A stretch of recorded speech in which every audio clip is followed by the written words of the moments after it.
آپ کی شہادت 26 ذی الحجہ کو ہوئی، جب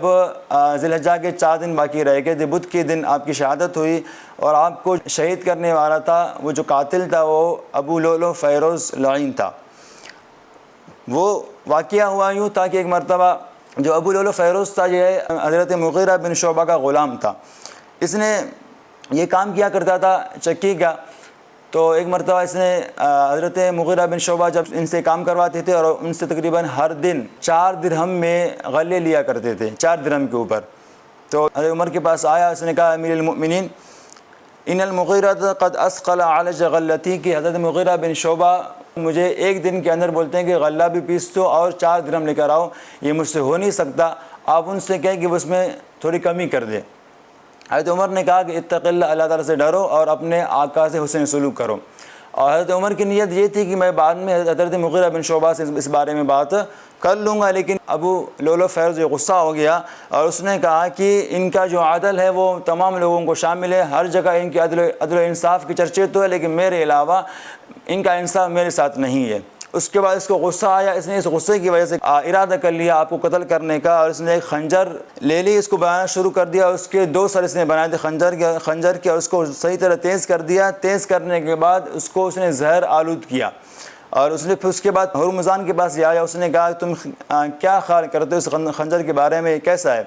تو ہرمزان نے کہا کہ تم اس سے جس کو بھی مارو گے وہ یقیناً مرے گا ہی، زخمی نہیں ہوگا۔ اب ابو لؤلؤ فیروز موقع ڈھونڈ رہا تھا کہ کسی جگہ مجھے موقع مل جائے میں حضرت عمر بن خطاب رضی اللہ تعالیٰ عنہ کو شہید کر دوں۔ تو ہوا یوں کہ ایک مرتبہ آپ صبح کی نماز کے لیے آئے، جب نماز پڑھنے کے لیے آپ آ رہے تھے تو نماز پڑھانے کے لیے آپ آگے کھڑے ہو گئے امام کے طور پر، تو یہ آپ کے پیچھے آگے کھڑا ہو گیا۔ جب اقامت کی گئی تو آپ نے فرمایا کہ اقیموا صفوفکم، اپنی صفوں کو درست کرو۔ آپ کا یہ فرمانا تھا، فرمانے کے بعد آپ نے کہا تکبیر کہی، اللہ اکبر کہہ دیا، تو اللہ اکبر کہنے کے بعد پیچھے سے اچانک ابو فیروز آیا، اس نے حملہ کر دیا آپ کے ایک گردن کے اوپر، ایک آپ کے پہلوں کے اوپر حملہ کر کے آپ پر اس نے کئی آپ کو ضربیں لگائی اور کئی آپ نے اس نے وار کر دیے۔ وار کرنے کے بعد آپ زمین پر تشریف لے گئے، اور اس میں چونکہ جب اس نے حملہ کیا تو لوگ بھی آگے بڑھے، تو اس میں ہجوم میں تقریباً اس نے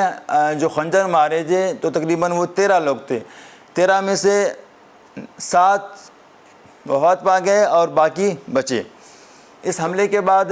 آپ تقریباً 3 دن تک زندہ رہے۔ اس کے بعد یکم محرم الحرام کے چاند رات کو ہی آپ کی وفات ہوئی، آپ کو دفن کیا گیا، اور آپ کو دفن کرنے والے اور آپ کو غسل دینے والے آپ کے بیٹے حضرت عبداللہ تھے، اور نماز جنازہ پڑھنے والے حضرت صہیب رضی اللہ تعالیٰ عنہ تھے، اور آپ کو حضور نبی کریم صلی اللہ علیہ وسلم کے پہلو میں دفن کیا گیا۔